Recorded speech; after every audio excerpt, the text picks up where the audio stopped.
पटकथा लेखक और निर्देशक शैलेश वर्मा से रेणु चतुर्वेदी की बातचीत का दूसरा भाग। नमस्कार दोस्तों, हमारे साथ हैं आज screenplay writer, dialogue writer, मतलब क्या कहना चाहिए, लेखनी तो आपकी सशक्त है ही, साथ में निर्देशक भी हैं आप। शैलेश वर्मा जी हमारे साथ। शैलेश जी, स्वागत है कार्यक्रम में। शुक्रिया। शैलेश जी, जैसे आपने बताया कि पहले दिन जब आपने देखा इस फिल्मी दुनिया को, इस फिल्म इंडस्ट्री में आपने जब देखा तो बहुत सारी चीज़ें थीं, आप चकाचौंध हो गए और आपने तब गीतकार या लेखक के तौर पर यहाँ पर कदम रखने का सोचा और अब बन गए निर्देशक भी। तो काम तो यहाँ बहुत सारे हैं, लेकिन किस तरह से यहाँ आना चाहिए या नहीं आना चाहिए, या जो आता है उन सब के सपने पूरे होते हैं या नहीं होते हैं, क्या करना चाहिए, आप क्या कहेंगे इस बारे में? जी, बहुत बहुत शुक्रिया कि आपने ये सवाल पूछा, क्योंकि मेरी सारी बातें अधूरी रह जाती अगर आपका ये सवाल ना आता तो। देखिए, अक्सर हम कामयाबी को देखते हैं, कामयाबी के पीछे छिपे संघर्ष और कड़ी मेहनत और मुश्किलों को नहीं देखते। देखिए, राइटर बनना बहुत छोटी बात है, बहुत बड़ा डायरेक्टर बनना बहुत छोटी बात है, बहुत बड़ा हीरो बन जाना बहुत छोटी बात है। सबसे मुश्किल बात है बहुत बहुत बेहतरीन इंसान बनना। सबसे पहले हम हर किसी को कोशिश करनी चाहिए बहुत अच्छा इंसान बने। दूसरा, किसी के कहने या बहकावे में आके कि तुम खूबसूरत दिखते हो, तुम शाहरुख खान बन सकते हो, अगेन गलत है। सबसे पहले आपको ये जरूर पता होनी चाहिए कि आपके अंदर काबिलियत कितनी है। किसी के बिना बहकावे में आए। आईना झूठ नहीं बोलता। आईना कहने का मतलब उस समय शायर का ये था कि आपके अंदर की आत्मा, आपकी जो आत्मा है वो आपसे झूठ नहीं बोलती। वो आपको जरूर बताती है आपका डिक्शन खराब है, वो आपको बताती है आपके बोलने का लहजा खराब है, आपको वो बताती है आपकी आवाज में दम नहीं है, आपकी आंखों में दम नहीं है, आप खुद को एक्सप्रेस नहीं करते हैं। तो आप एक्टर बनने की ना सोचें, क्योंकि एक्टर बनने के लिए ये इंग्रेडिएंट्स तो चाहिए जी। वैसे ही है राइटर बनने के लिए, अगर आपके शब्दकोश छोटे हैं, आपकी अभिव्यक्ति कमजोर है, या सोचने की क्षमता बहुत संकीर्ण है जी, तो आप ये मान लें कि शायद ये फील्ड आपके लिए नहीं है। लेकिन एक न एक फील्ड ऐसा जरूर है जिसके आप महारथी हैं। आपको वो ढूंढना है, ना कि किसी की कामयाबी को देख करके उस पे छलांग लगा देनी है। मैं आपको बताऊं, मेरी जिंदगी में ऐसे 100 से ज्यादा मोड़ आए जब मैं टूट सकता था, मैं बिखर सकता था। हालात ऐसे आए कि जब लगने लगा था कि सामने कुछ भी नहीं है, तो मुझे बड़ी अच्छी लाइन याद आती है, बड़ी अच्छी फिलॉसफी है कि जब बहुत ज्यादा अंधेरा हो जाए तो समझना कि सफक बहुत नजदीक है, यानी सवेरा बहुत नजदीक है। तो जब भी बहुत मुश्किलों में घिर जाता हूं तो कई बार यही सोचता हूं कि अब शायद निवारण आसपास खड़ा मेरा इंतजार कर रहा है, बस मुझे 2 कदम और चलना है। और ये हिम्मत देता है, आत्मविश्वास को बल देता है, और हम 2 कदम करके मीलों चले जाते हैं। लेकिन मैं फिर कहता हूं, किसी की भी कामयाबी को देख के जंप नहीं करना चाहिए। पहले आप अपनी काबिलियत को देखें, ये जरूर तय कर लें कि सच में आपके अंदर उतना मादा है, उतना संघर्ष को झेलने की ताकत है, आप उतने तैयार हैं, तो आप उसमें आएं। और हम एक ऐसी समाज का हिस्सा हैं जहां हम सिर्फ अपने बारे में सोचें तो हम बेहतर इंसान नहीं कहे जाएंगे। हमें हर हाल में अपने माता पिता, भाई बहन, अपनी रिस्पॉन्सिबिलिटीज, अपनी ड्यूटीज के बारे में सोचना चाहिए। उनको दरकिनार करके सिर्फ अपने सपनों को चेज करना भी बहुत हद तक सही नहीं है। अपने सपनों को आप तभी चेज करें जब आप में वो यकीन हो कि ये सपना आप हासिल कर सकते हैं पहले तो, यानी आपको अंदर से वो आवाज आनी चाहिए, वो काबिलियत की आवाज। और यकीन मानिए, अगर आपके अंदर से वो आवाज आएगी तो आपके परिजन, आपके संबंधी सब आपको आपसे ज्यादा सपोर्ट करने लगते हैं। यानी कि अपने अंदर की आवाज को समझना, सुनना ही सबसे बड़ी काबिलियत है। और अगर वो मिल गई, उसका आकलन करना, हाँ, वो मिल गई अगर आपको, तो फिर तो कहीं प्रश्न चिन्ह नहीं लगता। आपको हर कोई सपोर्ट करेगा। चाहे आपको मैं बता दूं, आपके पिता पूरी जिंदगी सोचते रहे हैं कि भाई आप एक डॉक्टर बनेंगे, और आप ऑल ऑफ सडन एक दिन बोले नहीं मैं तो पेंटर बनूंगा। अगर सच में आपके उस फैसले में सच्चाई है और सच में आप में वो काबिलियत है, और आप हुसैन साहब को न देख करके खुद एक हुसैन साहब बनना चाहते हैं या राजा रवि वर्मा बनना चाहते हैं, तो आपको फिर कोई रोक नहीं सकता, फिर पूरी कायनात आपको वो बनाने में लग जाएगी। बिल्कुल सही बात है। शैलेश जी, हमें लगता है कि एक गीत यहाँ पर सुन लेना चाहिए। जी, मुझे ये गाना बहुत पसंद है, पहले बहुत सुनता था मैं। आपका मुस्कुराना गजब ढा गया। दोस्तों, गीत के बाद हम फिर हाजिर हैं और हम बातचीत कर रहे हैं शैलेश वर्मा जी से, writer, director, screen play writer, और किस तरह से बड़ी रोचक बात चल रही थी। फिलहाल हमने गीत सुन लिया और इसके बाद हम फिर से स्वागत करते हैं। शैलेश जी, ये सारी चीजें तो सच में बहुत अच्छी हैं, लेकिन बहुत बड़ी कास्ट को लेकर जब काम करते हैं तो कहीं कहीं समझौता करना पड़ता है। किस तरह से निभा पाते हैं, या किस तरह से पूरे कास्ट क्रू को लेकर चलते हैं और कैसे काम कर पाते हैं? मतलब मुश्किल काम है ये, एज डायरेक्टर बात हो गई, लेकिन वहीं अगर आपके सबसे बड़ी, अगर हम शायद जिसमें सबसे ज्यादा अभी तक कास्ट रही है वो है फिल्म वीर जी, तो उसमें क्या दिक्कतें आई? देखिए मैं बताऊं, अब दिक्कतें तो नजरिया है देखने का जी, दिक्कतें तो कोई नहीं फिर भी होगी। कह देंगे आपको कोई दिक्कत नहीं आई। जी, कोई दिक्कत नहीं है। मैं फिर वही बात में आता हूँ, मुश्किलों को मुसीबत बनने नहीं देता मैं, मुश्किलों को हल करने की कोशिश करता हूँ। मुश्किलें आई तो व्यावहारिक रूप से थोड़ी बहुत। बताइए ना, जैसे क्या आई और आपने कैसे हल कर लिया? जैसे हमारे लिए सबसे बड़ी चुनौती थी जी। कि वीर एक बेसिकली नॉवेल पे बेस्ड फिल्म थी, जी, जो नॉवेल निकोलाई गुगुल ने लिखी थी बहुत साल पहले, I think more than 100 years ago. जी, That was about Russian Cossacks and Zaporozhye, you know, people. उस नॉवेल का टाइटल था टारस बुल्बा। उस पर हॉलीवुड में फिल्म भी बनी हुई थी काफी साल पहले, ह्यूज बर्नर के साथ। ह्यूज बर्नर और टोनी कर्टिस थे उसमें। तो हमें बनानी थी हिंदुस्तान में वो फिल्म। तो जब मुझे बोला गया कि आप ये स्क्रिप्ट लिखिए, तो सबसे पहली चुनौती ये थी कि एक नॉवेल जो रशियन कोसाक्स के ऊपर लिखी गई है, वहां के परिस्थिति के हिसाब से लिखी गई है, जहां उनकी लड़ाई पोल्स से है, जी, उसको इंडिया में कैसे सेट करें, किस एरा में सेट करें कि कहीं ना कहीं रशियन कोसाक्स जब आप कहते हैं तो डेफिनेटली वो वॉरियर्स तो आपके वो फिल्म के हीरोज यानी प्रोटोगनिस्ट होते हैं। अब जब आप कहते हैं पोल्स से लड़ाई थी, तो यहाँ पे तो पोल्स थे नहीं जी, तो आपको यानी कि वो ब्रिटिश एरा में ही जाना पड़ेगा, जाना चाहिए। करेक्ट। तो पहले वो, दूसरा डिफिकल्ट ये था, जो फिल्म के निर्देशक थे अनिल शर्मा, वो बार बार मुझे एक ही चीज कहते थे, भाई कुछ ऐसा ढूंढिए कि फिल्म थोड़ी वास्तविकता के करीब आ जाए। अच्छा, तो फिर हमने रिसर्च करना शुरू किया। रिसर्च करते करते we got to know about one clan, Pindaris. Pindari कहते थे हमारे यहाँ।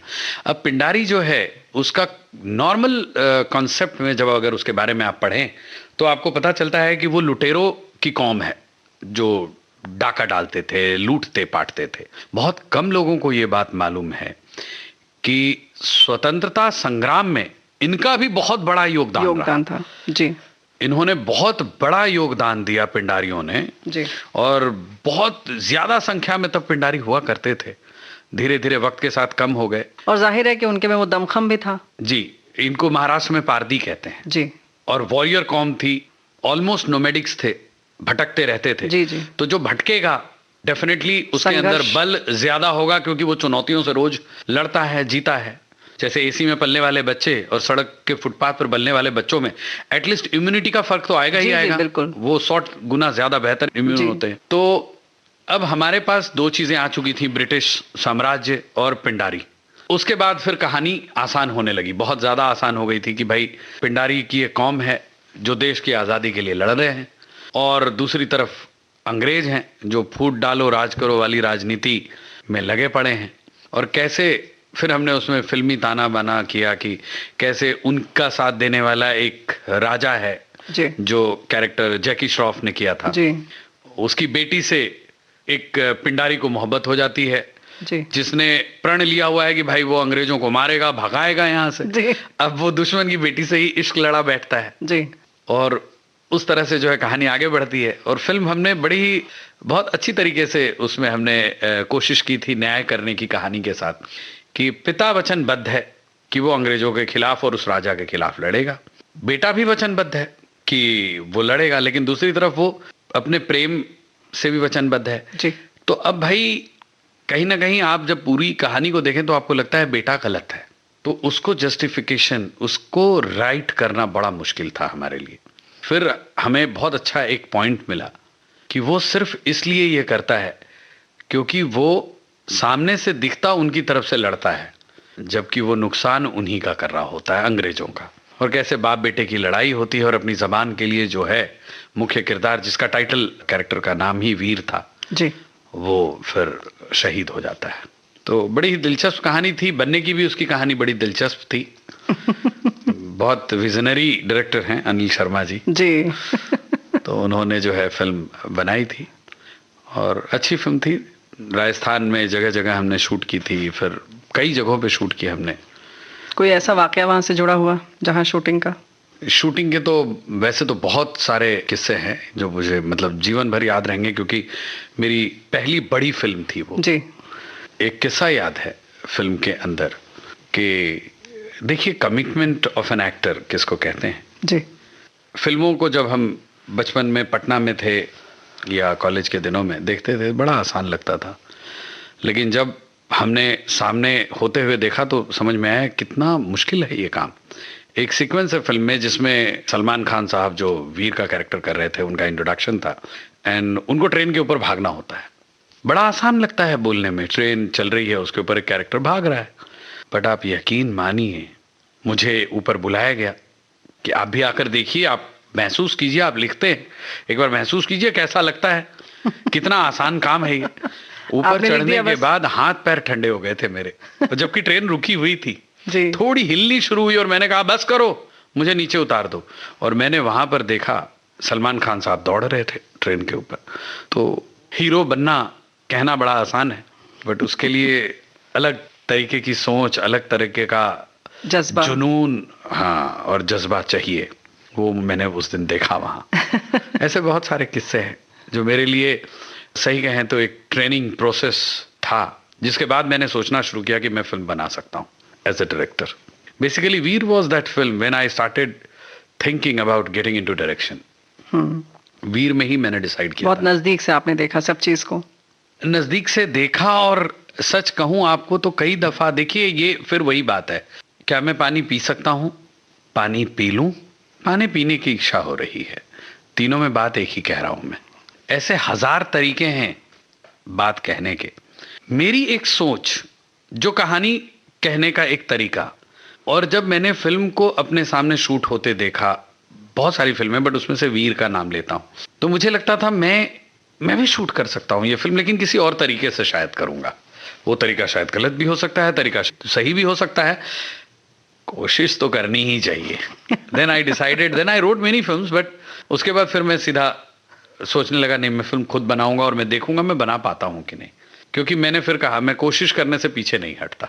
That's how I got into direction. बिल्कुल। और बहुत मजा आया बदलापुर बॉयज बनाते वक्त, बहुत मेहनत से और बड़ी सच्चाई के साथ मैंने कोशिश की फिल्म बनाने की। उसके क्या अनुभव आप अपने साझा करना चाहेंगे? देखिए, सबसे पहले तो बहुत जबरदस्त आत्मविश्वास बढ़ा, जी, क्योंकि फिल्म को बहुत ज्यादा क्रिटिक्स ने सराहा, बहुत ज्यादा सराहा गया। जहां बड़ी बड़ी फिल्मों को 1-1.5 स्टार मिलते हैं, मुझे 3.5 स्टार लोगों ने दे दिए। जी। तब जबकि मेरी पहली फिल्म, और जो एक्टर था वो भी मलयालम इंडस्ट्री का हीरो जी। था, उसका भी कोई ऐसा बेचारे का नाम नहीं था, निशान नानाइया नाम है उनका, बहुत उम्दा कलाकार हैं, FTI से हैं। सुभाष घई जी ने उस निशान को लॉन्च किया था, and I think it was second film of his career in Hindi films. जी, उसके बाद 3.5 स्टार मिलना, मतलब आप समझिए हमारे लिए ऐसा था कि हमने एक अच्छा काम किया है। जी। और आज मैं जब स्टार गोल्ड पे देखता हूं तो सप्ताह में 3 दिन मुझे मेरी फिल्म दिख जाती है। हॉटस्टार और स्टार गोल्ड पे मेरी फिल्म लगातार आती ही रहती जी, है, जी, सप्ताह जी। में 3-4 दफा।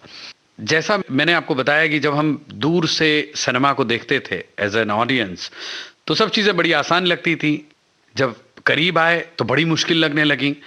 शायद ऐसा ही कुछ मैं एंटिसिपेट कर रहा था when it came to direction, कि इधर आसान लग रहा है क्योंकि मैं राइटर की चेयर पे बैठा हूं, जी। उधर बहुत मुश्किलें आएंगी, बट ट्रस्ट मी, जब मैं डायरेक्शन करने उतरा तो मुझे इतना आसान लगा जितना आसान जीवन में आज तक कुछ भी नहीं। शैलेश जी, धन्यवाद। कहीं ऐसा तो नहीं कि जब आप राइटर थे और आपने वीर में देखा तो आप एज डायरेक्टर देख रहे थे वहां अपने आप को? मे बी, वहां आपकी ट्रेनिंग हो गई? बट ये सिर्फ वीर नहीं है, ऐसी बहुत सारी फिल्में थी। जी, ऐसी बहुत सारी, या जो लेकिन- आप बचपन से भी जो कल्पना करते थे तो कहीं ना कहीं डायरेक्शन काम कर रहा था? जी, मुझे लगने लगा था कि नहीं, इसको ऐसे भी कर सकते थे। जी।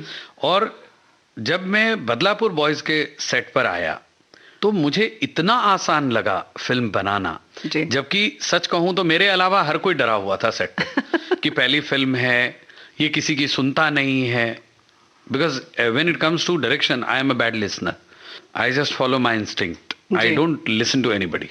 तो सबको ये लगता था कि क्या होगा, कैसे होगा, पता नहीं फिल्म टेबल पे कैसी लगेगी, जुड़ेगी नहीं जुड़ेगी, क्योंकि इस बंदे को एडिटिंग नहीं पता, म्यूजिक सेंस क्या है इसका, मतलब everyone was in a different zone कि फिल्म पता नहीं क्या बनाएगा। But the only man was very confident, Shailesh. Yes. और मुझे पता था मैं एक अच्छी फिल्म बना रहा हूं और मैं बना दूंगा, कोई टेंशन नहीं है। और ये ऐसी जरूर बनाऊंगा कि इसके बाद हाँ, मुझे इस फिल्म को दिखाने के बाद कोई एक्टर मना नहीं करेगा। क्या बात है। तो मैंने उतनी शिद्दत से एक फिल्म बनाई।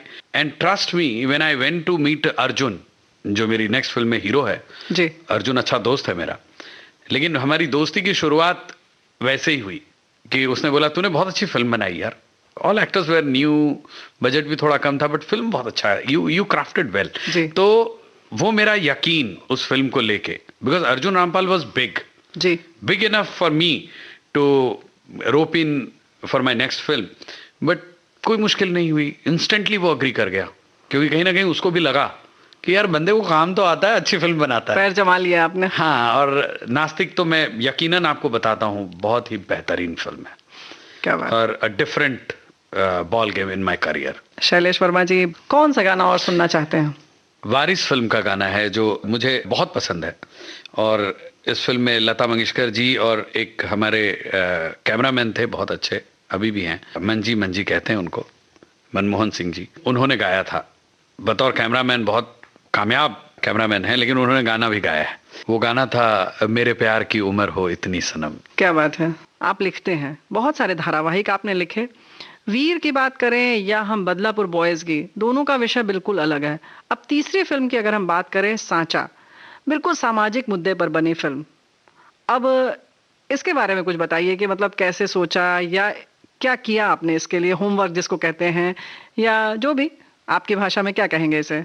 नहीं, वो तो इनफैक्ट सच बताओ, आपको सच बताऊं तो उसमें शोध की जरूरत ही नहीं थी, सिर्फ सच्चे मन की जरूरत थी, आंख खुली रखने की जरूरत। आंख और कान और अपने आप को हर समय जागृत अवस्था में रखने की जरूरत थी, क्योंकि संवेदनाओं से भरी फिल्म थी, ईंट भट्टे की कहानी थी।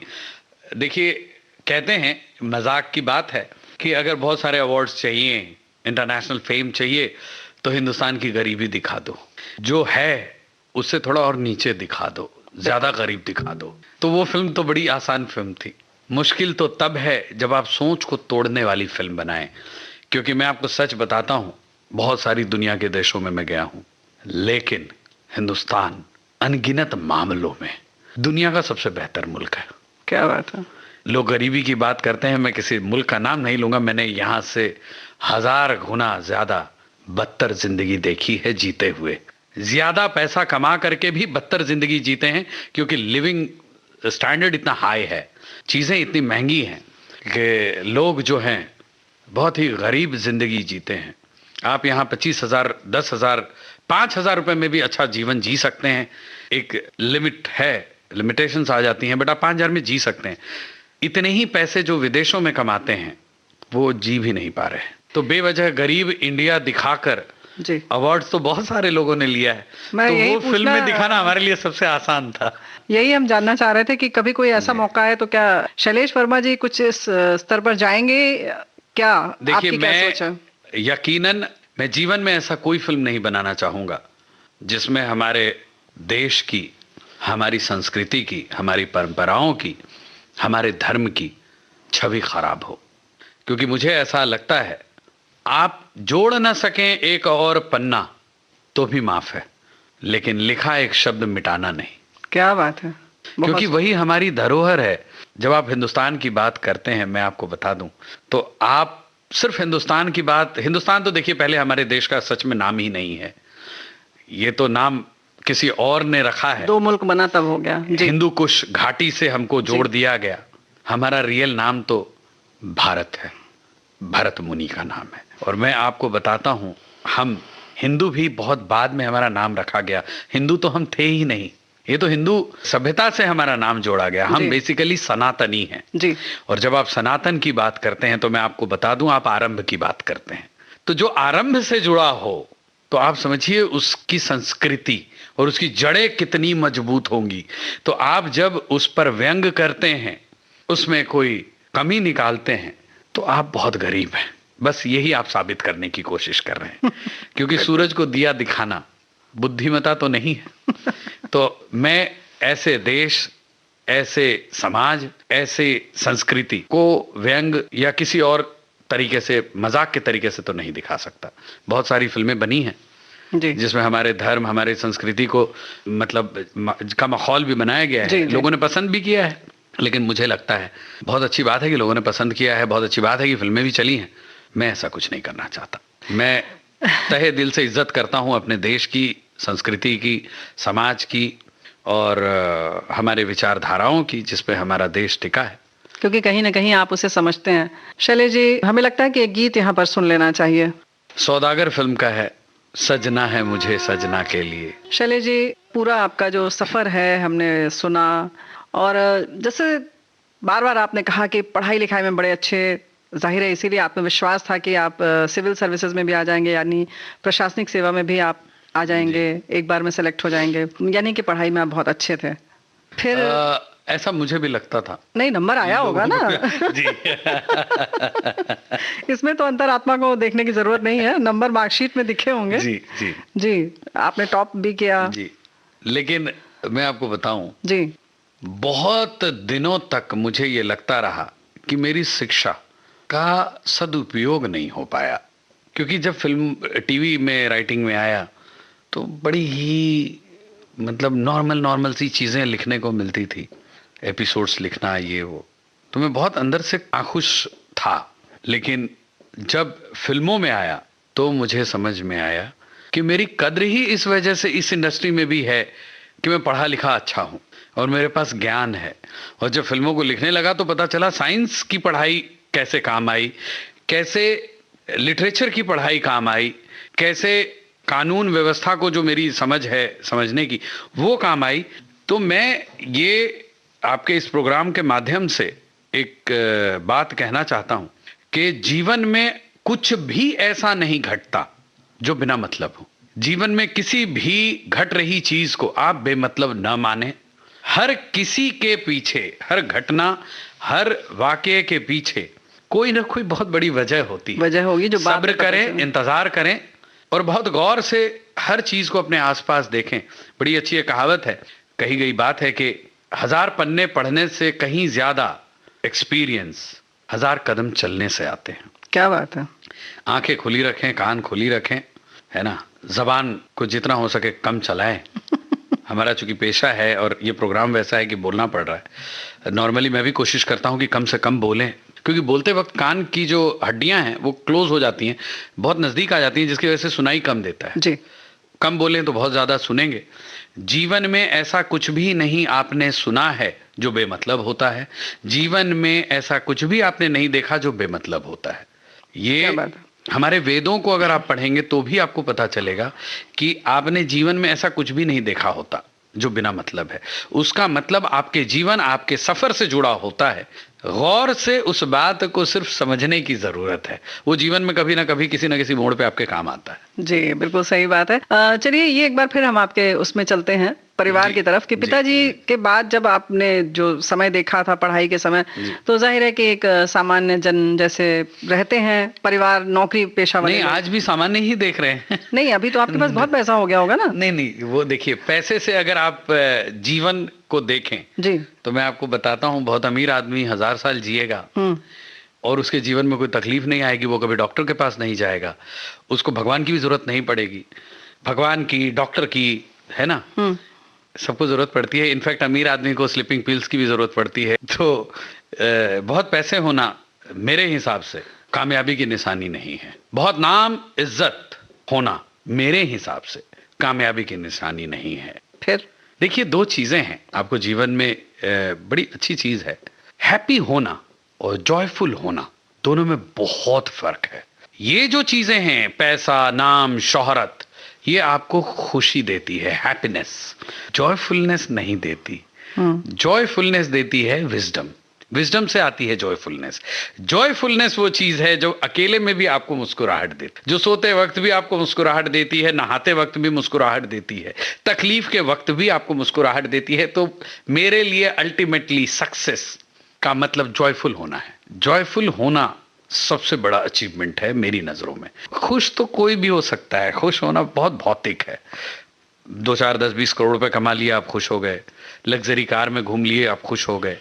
आप अच्छे बिस्तर पे सो रहे हैं, खुश हो गए। आप बीमारी से दूर हैं तो भी आप खुश हो गए, अमीर हो गए। बट मैं इसको खुशी नहीं मानता। मेरे लिए खुश होने का मतलब है आपको जॉयफुल होना, यानी आपको आनंद का एहसास होना। उसके लिए पैसे की जरूरत नहीं है, आनंद मोहताज। अगर आप एक बात बताएं, अगर पैसे और इन सब चीजों से, नाम से, शोहरत से अगर आनंद मिलता तो, खुशी मिलती तो, या आनंद मिलता तो, गरीब तो कभी खुशी नहीं हो। फुटपाथ पे पल रहे बच्चों को तो हंसने का कोई हक ही नहीं है। बट आप यकीन मानिए, करोड़ों करोड़ रुपए के घर में रहने वाले बच्चे उतने दिल से कभी आपने हंसते नहीं देखे होंगे जितने दिल से हंसते आपको फुटपाथ पर बिना पूरे तन ढके छोटा सा बच्चा पतंग लूट के जब घर की तरफ भागता है। घर भी शैंटी होती है, नॉट पेंट हाउस और बंगलो, राइट। उसके चेहरे पर और उसकी आंख में जब आपको खुशी नजर आएगी, वो आप अपने उन बड़े घरों में बच्चों के अंदर देखने के लिए तरस जाते हैं। बिल्कुल। तो मेरे नजर में खुशी वो है जो मोहताज नहीं है कामयाबी, पैसे और दुनिया भर की चीजों की। तो हमने जीवन वो देखा है जरूर, जो आपने भी देखा है, जो तमाम लोगों ने देखा है, एक नॉर्मल लाइफ। लेकिन जब मुझे थोड़ी समझ आई और जब मैं बंबई आया और बहुत सारा वक्त, बहुत ज़्यादा वक्त मैंने शैलेश के साथ बिताया अपने साथ, क्योंकि जब तक बच्चा था तब तक मम्मी पापा के साथ वक्त बिताता था, दोस्तों के साथ, स्कूल फ्रेंड्स, कॉलेज फ्रेंड्स, इनके साथ बिताता था। बंबई आने के बाद बड़ी अजीब सी चीज़ हुई, यहाँ पर कोई दोस्त नहीं था मेरा, फिर माता पिता नहीं थे, मैं किसी को जानता नहीं था। तो मेरे पास कुल मिला के एक ही रिश्ता बच गया था, शैलेश वर्मा से। तो बहुत ज़्यादा वक्त मैं उसके साथ बिताने लगा। उसके साथ बिताने की वजह से ऐसा नहीं कि मैंने बहुत सारी तब किताबें अचानक से पढ़ ली। किताबें पढ़ने का शौक बहुत ज़्यादा था मुझे, आज भी है, आज भी पढ़ता रहता हूँ कुछ ना कुछ। लेकिन उन दिनों मुझे खुद को पढ़ने का वक्त मिला। अब आपको जानकर आश्चर्य होगा कि एजुकेशन के लिए बहुत ही उपजाऊ ज़मीन है बिहार जी, फिर भी वहाँ रहते हुए मैं कुछ नहीं समझ पाया था कि वो कितनी उपजाऊ है। लेकिन जब मुझे वक्त मिला अपने आप से रहने का, तो मैंने कोई दुनिया नहीं देखी थी तब तक। लेकिन अपने बिताए हुए जीवन के जो मेरे तकरीबन 17-18 साल थे जो मैं पटना में रहा आया गया, उनके एक्सपीरियंसेस को जब मैंने अपने तरीके से अकेले में सोचना शुरू किया, तो मुझे लगा यार पूरा जीवन और हर चीज़ तो मैंने वहीं सीख ली थी। आगे तो बस जीवन जीना है, उन चीज़ों को आत्मसात करके, वही आज तक कर रहा हूँ। उसमें थोड़ा बहुत इजाफा होता है, जैसे कभी कुरान शरीफ पढ़ ली, कभी ओल्ड टेस्टामेंट न्यू टेस्टामेंट जो है बाइबल पढ़ ली, कभी रामायण पढ़ ली, कभी गीता पढ़ ली, कभी देवी भागवत पढ़ ली, गरुड़ पुराण पढ़ ली। तो ये तो पढ़ने का शौक है। बेसिकली मेरा जो इंटरप्रिटेशन है वो धर्म के हिसाब से नहीं है, जीवन को समझने के लिए मैं पढ़ता हूँ। लेकिन सच कहो तो पूरी तैयारी तो बचपन में हो गई थी। इसीलिए मैंने कहा कि जीवन में आप कुछ भी ऐसा नहीं सुनते जो बेमतलब है, जीवन में ऐसा कुछ भी आप नहीं देखते जो बेमतलब है, सिर्फ उसको समझने की ज़रूरत है। तो हमने जीवन वही जिया था जो आपने जिया, जो सबने जिया। मुझे एक बात बताइए, ये बड़े बड़े ऋषि महर्षि पहले कुछ और होते हैं। जैसे मैं बहुत ज़्यादा सदगुरु को सुनता हूँ, उनका रियल नेम है Jaggi Vasudev. He was a very normal guy, he was living like a very normal man. But जब उनकी मुलाकात, उनका साक्षात्कार खुद से हुआ, जिसको आप स्पिरिचुअल तरीके से और तरह तरह के नाम दे सकते हैं, और उसके बाद उन्होंने स्पिरिचुअलिज्म का जो रास्ता अपनाया, आज उनको सुनते हुए मजा आता है जी। तो ये ज्ञान क्या उन्होंने किताबों से बटोरा है, गूगल से बटोरा है? नहीं, उन्होंने अपने जीवन को ही बहुत बेहतर तरीके से समझने की, अपने आसपास की दुनिया को समझने की कोशिश की है। पढ़ लिया सब कुछ, तो वो अच्छा बोलते हैं, अच्छा समझा पाते हैं। वो 100 हैं जी, हम 0.00001% है शायद, बट हम भी वही कर रहे हैं। आप सिर्फ अपने आसपास को गौर से देखिए, पॉजिटिव तरीके से देखिए, आपको खुद दिखेगा बहुत कुछ है इसमें। लेकिन अगर फिर आते हैं हम फिल्म की बात पर जी। तो आगे क्या किस तरीके के और प्रोजेक्ट आप कर रहे हैं? देखिए, मैं अभी फिलहाल जो मेरी प्लानिंग है, नास्तिक के बाद मैं एक फिल्म बना रहा हूं जिसका टाइटल है दल। ये जेपी आंदोलन, अगर आप जानती हो, जी, जी। जयप्रकाश नारायण जी, आंदोलन, जी। सन 77 से कहानी जुड़ी हुई है और बड़ा ही रिबेल थॉट है, पॉलिटिकल थ्रिलर है, जिसमें मैंने आज की राजनीति को अलग अलग तरीके से लोगों ने देखा है। मेरा भी देखने का तरीका अलग है। यूथ पॉलिटिक्स के ऊपर वो फिल्म है।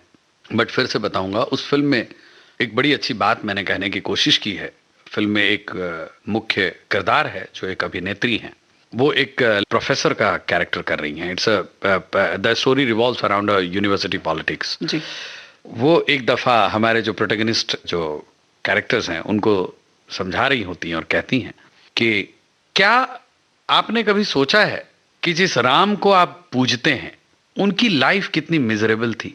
जीवन में सबसे मिजरेबल लाइफ अगर किसी आदमी ने जी है तो मर्यादा पुरुषोत्तम राम ने, फिर भी उनकी आप पूजा क्यों करते हैं? तो सारे चुप हो जाते हैं।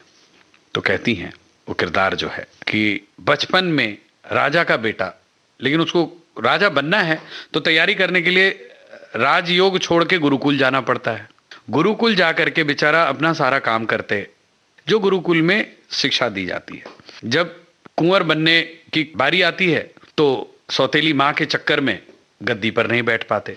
परशुराम का धनुष तोड़ के जिस सीता जी को स्वयंवर में जीत कर वो लेकर आते हैं, उनके साथ गद्दी पे बैठने के पहले वनवास के लिए जाना पड़ता है। जी। वनवास पे निकल जाते हैं, वो भी वनवास में भाई साथ आ जाता है।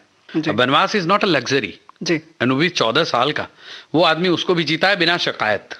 बीबी हर ली जाती है, दूर लंका ले जाते हैं, बेचारे लंका तक जाते हैं, लड़ाई वड़ाई करके रावण का वध करके सीता जी को लेके आते हैं। अभी लाइफ ठीक हुई नहीं है कि फिर से एक धोबी के कहने पे उनका परित्याग कर देते हैं। जी। यहां भी कहानी खत्म नहीं होती। वो इस बात से अनजान कि उनके जुड़वा बच्चे हैं लवकुश, जंगल में अश्वमेघ यज्ञ कर डालते हैं। उनका घोड़ा वही 2 बच्चा रोक लेता है। राम पूरी कोशिश करते हैं, अंत तक की चेष्टा कर देते हैं उन दोनों का वध करने की, कर नहीं पाते। सीता जी चली जाती हैं। अब इस पूरी कहानी में अगर आप गौर से देखें, राम हैप्पी कब थे? जी। ऐसा अच्छा क्या हुआ जिसकी वजह से हम उसको अपना आइडल माने और उनकी पूजा करें? अब इसका दूसरा पहलू ये है, राम कभी दुखी नहीं थे। क्योंकि अब यही फर्क है हैप्पीनेस और जॉयफुलनेस में। वो जॉयफुलनेस उनके अंदर थी जो आपको तकलीफ में भी आनंद का एहसास कराती है। राम की जगह है दुनिया का कोई भी किरदार हो, क्यों उनको पूजा जाता है कि दुनिया का कोई भी किरदार हो तो पहली, दूसरी, तीसरी, चौथी, पांचवी घटना तक आते आते वो अपना चरित्र में परिवर्तन लाएगा ताकि वो सामने आ रही परेशानी, मुसीबत से लड़ सके, जीत सके। लेकिन राम जी ने कभी भी अपने सिद्धांतों को नहीं बदला, वो उसी पर चलते रहे, पलायन नहीं किया कभी भी। यस, वो डेविएट नहीं हुए, वो चेंज नहीं हुए। परिस्थितियों की वजह से वो कभी बदले नहीं, वो जैसे थे उसी तरीके से उन्होंने परिस्थितियों को हैंडल किया और आगे बढ़ते गए। और सबसे कमाल की बात है, राजा वो नहीं होता जो गद्दी पर बैठने के लायक हो। सही में राजा वो होता है जो गद्दी पे बैठने के लायक हो, गद्दी पे बैठने का मौका मिले, लेकिन अपने सिद्धांतों की वजह से बिना मोह के गद्दी को छोड़ दे, वो राजा है। तो राम हमें ये बनना सिखाते हैं कि आप लायक हैं उस कुर्सी पे बैठने के, आप बैठ भी सकते हैं, लेकिन कहीं अगर आपके सिद्धांतों के खिलाफ बात जाती है तो आप उसको बिना मोह छोड़ सकें। दूसरा, परिस्थिति कैसी भी हो अपने चरित्र में परिवर्तन ना लाएं, इसीलिए उनको पूजा जाता है। इस फिल्म का एक डायमेंशन है देखने का, but it's a very contemporary youth based political film. But जैसा मैंने आपको कहा कि मैं कोई भी फिल्म बिना मैसेज के नहीं बना सकता। कोई ना कोई एक बात ऐसी जरूर होनी चाहिए जो बेहतर को बेहतरीन बना दे, अच्छे को बेहतर बना दे, खराब को कम खराब बना दे। एक इंसान को वैसी फिल्म बनाने की कोशिश कर रहा हूँ। चलिए, आपकी जो जीवन के संबंध में जो विचार हैं, दर्शन है, वो बहुत उम्दा है और उसको लेकर आप फिल्म बनाते हैं, ये उससे भी अच्छी बात है। और देश के बारे में जो आपके देखिए, मौका है रेणु जी, जो इस सृष्टि को चला रहा है, अगर उसने हमारे दिमाग में, हमारे मन में ये बात डाली है कि तुम कुछ अच्छा कहो या उसको मेरे जरिए बुलवाना है, तो या तो मुझे नेता बना दे ताकि लाखों लोग सुन सकें, जो मैं बन नहीं सका। ना मुझे बनना है, या फिर वो आपको बहुत बड़ा योगी बना दे, गुरु बना दे, स्पिरिचुअल लीडर जी। बना दे, जिनको लोग हजारों लाखों की संख्या में फॉलो करते हैं और उनको फेसबुक पे और इधर उधर और लाइव सुनते हैं। Unfortunately I am not that much blessed कि मैं वो भी नहीं बन पाया, न बन सकता था, क्योंकि I belong to a different clan and family. तीसरा जो सबसे स्ट्रांग माध्यम है वो है सिनेमा, जिसमें आप करोड़ों लोगों तक अपनी बात अपने तरीके से बिना किसी पक्षपात के पहुंचा सकते हैं। जी। तो इसीलिए शायद उस एनर्जी, उस ईश्वर ने मुझे ये मौका दिया है। अब अगर मैं ये ना करके सिर्फ ऐसी फिल्में बनाने लगूं जिसमें पैसे आ जाएं, पैसे आ जाएं, पैसे आ जाएं, तो मुझे लगता है फिर वापस वही है कि परिभाषा हैप्पीनेस की मेरे लिए कुछ और है, और मेरे लिए achievement is not happiness, is joyfulness. तो मैं उसको चेज कर रहा हूं, इसलिए मैं अपनी बात तो कहता रहता हूं। क्या बात है। चलिए, तो फिर बातें तो वैसे बहुत सारी हैं, जी। लेकिन फिर भी यहाँ विराम देते हैं जरूर और सर। फिर मौका मिलेगा तो फिर लंबी एक बातचीत करेंगे आपसे। जी। शैलेश वर्मा जी, बहुत बहुत धन्यवाद। थैंक यू, शुक्रिया। पटकथा लेखक और निर्देशक शैलेश वर्मा से रेणु चतुर्वेदी की बातचीत का दूसरा और अंतिम भाग।